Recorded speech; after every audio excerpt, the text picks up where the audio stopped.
Bienvenue à tous. Commençons ce flash par le séminaire gouvernemental présidé par le chef de l'État Alassane Ouattara hier.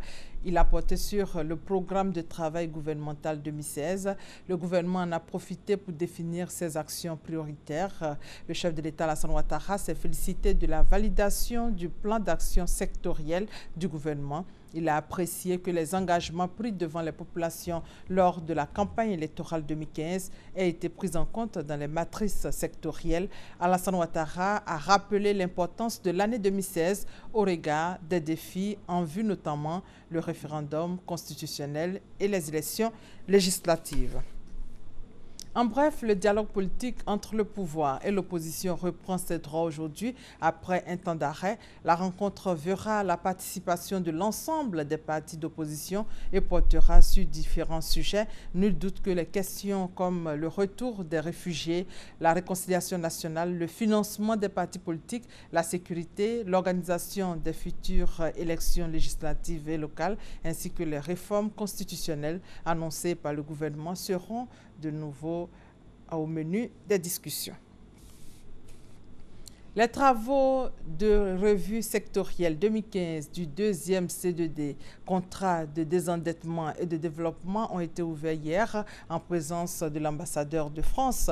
La revue portera sur les projets en exécution, notamment dans les secteurs de la santé, l'éducation, l'agriculture, l'environnement. Montant de ce deuxième C2D, 738 milliards de francs CFA pour la période 2014-2015.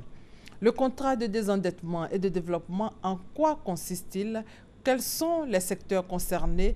Comment se font les financements? Élément de réponse avec Christelle Mena.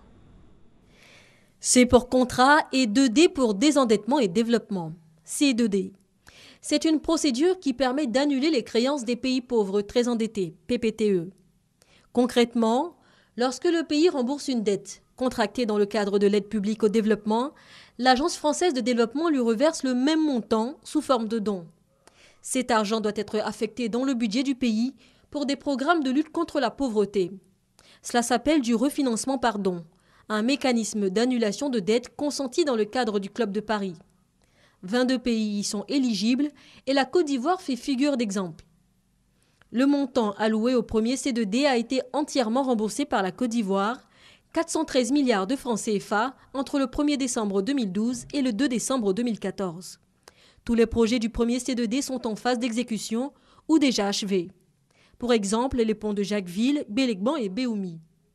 En plus des infrastructures de transport, il y a aussi les secteurs de l'éducation, de la santé, de l'environnement, de l'agriculture et de la justice. Des secteurs prioritaires identifiés par le gouvernement ivoirien. La mise en œuvre des projets se fait sous le regard de l'Agence française de développement. Les décaissements se font par tranches en fonction de l'avancement des travaux et d'autres critères. Le 3 décembre 2014, le deuxième C2D est entré en vigueur pour un montant de 738 milliards de francs CFA jusqu'en 2020. Mais déjà, 61% des fonds ont été engagés. Hors de nos frontières, le secrétaire général des Nations Unies, Ban Ki-moon, est arrivé à Bujumbura hier. C'est sa première visite depuis la grave crise politique qui a commencé en avril dernier. Le patron de l'ONU doit rencontrer ce mardi le président Pierre Nkurunziza pour le convaincre de reprendre le dialogue avec l'opposition. Hier lundi, il avait déjà rencontré des membres de la société civile et les partis politiques, y compris des représentants de l'opposition. Après le Burundi, le secrétaire général des Nations Unies fera une brève escale dans l'est de la République démocratique du Congo, où se trouvent plusieurs camps de déplacés que les autorités menacent de fermer.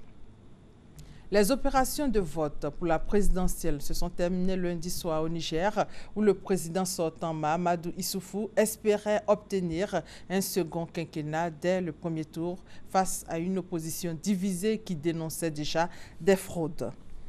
Les États-Unis et la Russie sont tombés d'accord lundi sur un projet de cessez-le-feu en Syrie qui doit entrer en vigueur le 27 février 2016.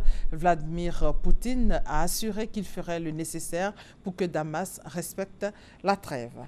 Et c'est la fin de ce Flash Info. Merci de votre fidélité.